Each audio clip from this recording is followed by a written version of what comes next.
En disant « nous » sur un plan, on n'est pas du tout assuré du « nous » qu'on énonce sur l'autre plan. En disant « nous, homosexuels » sur un plan, on n'est pas du tout assuré d'avoir une solidarité immédiate avec « nous, minorités ethniques », par exemple, ou « nous, minorités religieuses ». En disant « nous, femmes » en tant que féministes, on n'est pas du tout assuré d'être progressiste sur le plan social. Faut-il être d'abord solidaire avec les ouvriers ou solidaire avec les femmes?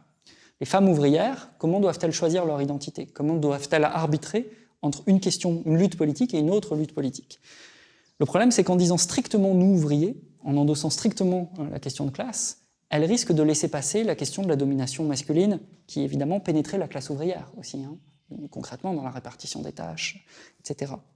C'est une question qui s'est reposée pour un certain nombre de militantes noires américaines des droits civiques. Dire « nous, noirs » contre « nous, blancs », c'était se désolidariser aussi des femmes blanches, et donc perdre quelque chose de commun que les femmes noires avaient avec les femmes blanches contre les hommes blancs et les hommes noirs. Puisque les nous se désolidarisent, effectivement, il n'y a plus de solution magique, et les nous se chevauchent et produisent une sorte d'espace chaotique impossible à réconcilier. Chez Marx, il y a l'idée que lorsque la question de la lutte des classes sera réglée, les autres divisions internes du genre humain disparaîtront.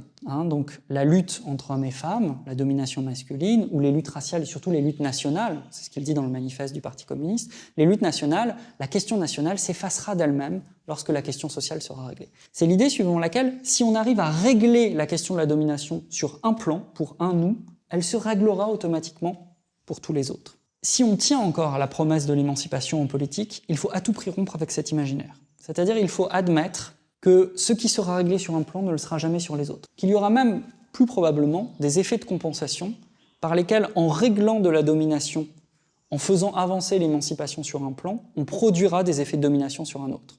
La question étant de savoir comment rester progressiste, comment encore croire au progrès et à l'émancipation, en admettant qu'il n'y a pas d'horizon de réconciliation de nous dans la lutte pour l'émancipation.